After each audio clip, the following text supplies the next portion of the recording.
All right. Today, I'm attempting to condense a very content rich subject in a 20-minute live stream. So, what I promise you, though, is I want you to walk away from today with a couple key things that you can implement that will definitely improve your business. So, that's my promise to you today. So, on Monday, I did a post starting on this topic. And I was talking about how we live on a continuum on our thinking system. And at one end is where, and starting out in life, you're very egocentric. Think of like the two-year old mindset. They want their way and they want it now. And on the other end of the spectrum is called spirit centric. And at that end of the spectrum is think of like Dalai Lama. And the key is at that end, the way I would say it is the higher you go up in your thinking systems, the the more deeply you develop your consciousness.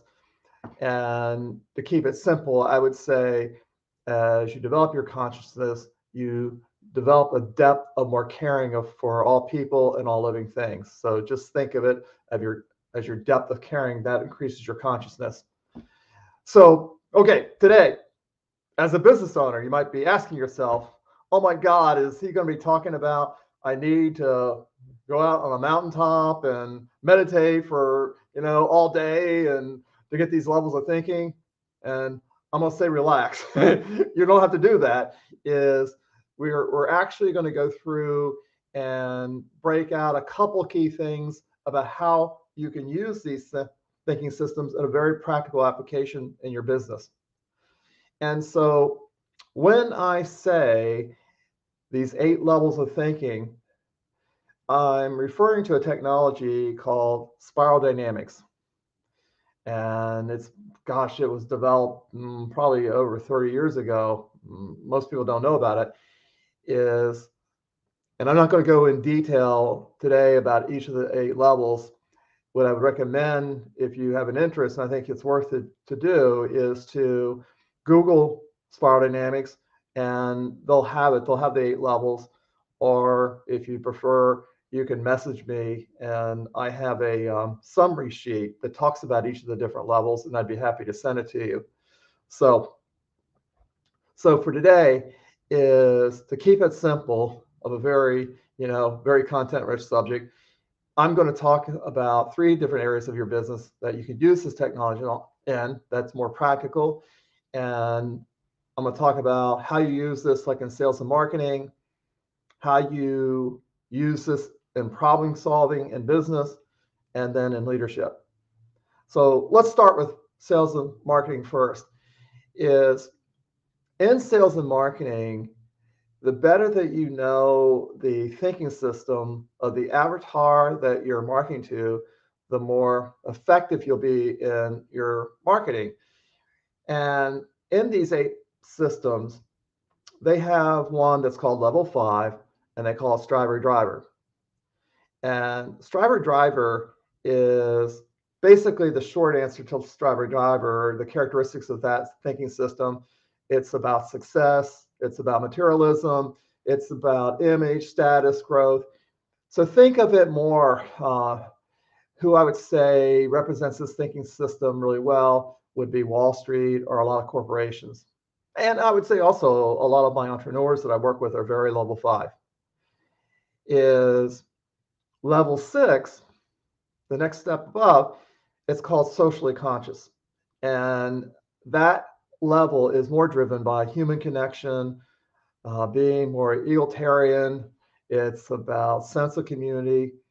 And the difference between this level, not only the things I just mentioned, but level 6 is they don't like hierarchy, where level 5 does like hierarchy. And so what I would say, and I think for sure you would agree, that you would market very differently, or you would tailor your sales approach very differently to a level 5 person than you would a 6. And that's why I say the more you understand this technology, the more precise, the more precision you have in your marketing and in your sales approach. And I'm just going to give you a brief example, just in my coaching experience, because I find it incredibly useful as I coach people. And I'll give you one of my mistakes I made. I had a relatively new client who was just a very successful business owner. And the reason he was coming into coaching was he had lost his drive. And so when he comes in, is I'm talking to him about, hey, just think about the impact that you will have both in your community, globally, on your children when you grow your business even more than it is now, and think about how much more you can contribute back, way more than you've ever done before. Well, this guy at the end of that call wanted to quit his coaching, and no joke, this guy was a total 5. And so the picture I'm painting for him is a very level 6 vision. And this is the thing that you need to know about these thinking systems, is that the thinking system above where you're at, you won't gain any traction. They don't understand that thinking system. So let's say you're a complete 5 and you're articulating your message to a 4, you're talking Greek to them. And that's another topic. I won't go too far down this road, but typically where you see people that you can't get a meeting of the minds, typically they're talking at each other in their thinking system. And the ones at the higher, they just don't understand that it doesn't compute. So that's another key reason. And so that sort of dovetails into is the other areas I mentioned for using this is in problem solving in businesses. And if you're a business owner, the better problem solver you are, the better business owner you are, because you're constantly having to re-navigate with a changing environment like with COVID, and you had to pivot. And problem solving is a key asset of a business owner. And what you find is the advantage of knowing this thinking system and actually setting as a goal to move up in your thinking system is what I found with my most successful clients is they tend to be in the higher thinking systems. And there's many advantages to it. Is one, I would say, as you go up in your thinking system, you have an ability to deal with more complex issues. When you're at like level 1 thinking system, level 1's called survivor. I mean, you to survive, think of like a baby or maybe someone that's elderly that doesn't have all their mental faculties. All they need is to survive. So they don't have to deal with that many complex issues. Is the higher you go, though, and we'll talk about this about leadership, you find great leaders are typically level 7. So the other piece of this in problem solving is not only can you solve more complex issues the higher you go in your thinking system, you're usually tied less to your ego, because in the lower thinking system, you're more egocentric. And I mentioned this on Monday in a post I did. The more you're tied to your ego and the more you're tied to doing it your way and being right, the less you're going to be able to solve complex issues, because typically what I find in a complex business issue is not one person is an island to themselves and know every answer. And so you have to have an ability to be open and radically open to be challenged by other people that are fairly bright that might bring something different to the table than you bring. But if you're tied in the ego, you will exclude that input and have to do it your way. Well, you're welcome to do that, but you'll be left behind. And that's fine. If you want to be the king of your island, it's going to be a very small island, but at least you're king. So if your ego is tied to that, that's fantastic. Good for you. So it becomes critical that, and I mentioned in my post on Monday, Ray Dalio, who has the largest hedge fund in the world by a mile, you find that he's a very level 7 thinker, and he welcomes, and in fact, he incorporates it into his thinking process of getting other input other than his own. So the so that goes, it sort of goes to this, my next area is leadership. And I think you'd agree that the greater the leadership of a company, the greater the company, because people that work with you, if you have a great leader, they'll do the work when you're not there. They get excited about working with a great leader. And what you find, you get more buy-in from people. And what, as I've already mentioned, typically what you find in some of the greatest leaders in the world, and I can think of several, is they tend to be very level seven thinking. And there's a couple characteristics of seven thinking. Is at seven, at that level, they like to align and integrate systems, and they value competency over power, and they see differences and know how to integrate them. And to me, that's where their real power is. And this is a key distinction in these thinking systems.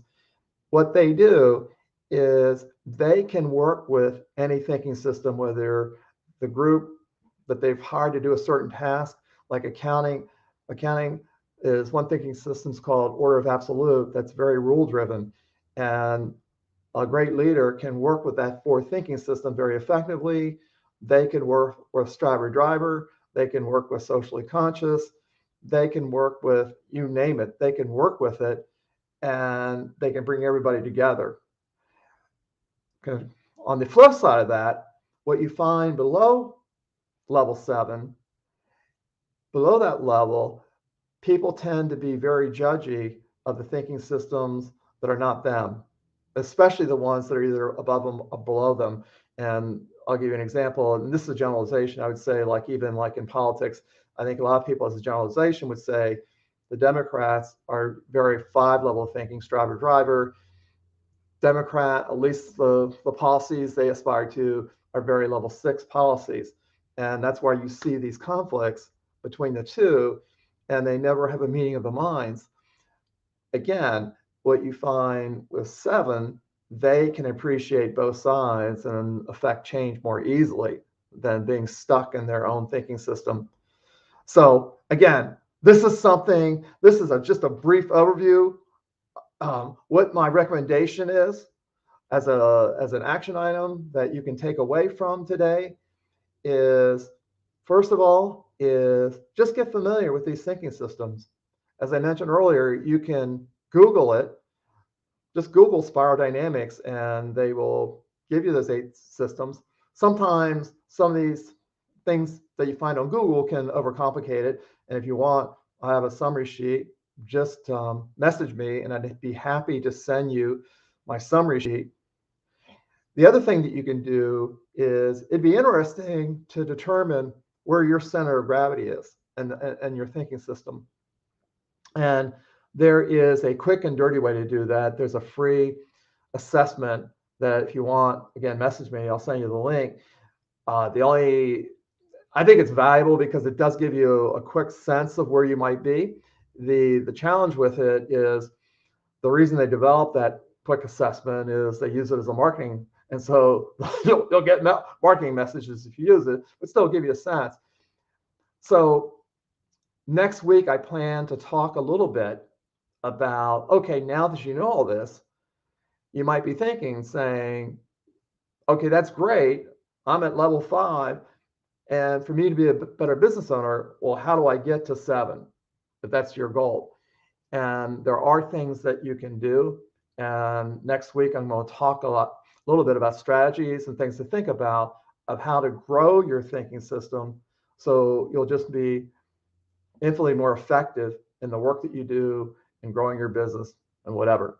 So anyway, have an amazing rest of your week, and hopefully I'll see you next week. Thank you. Bye-bye.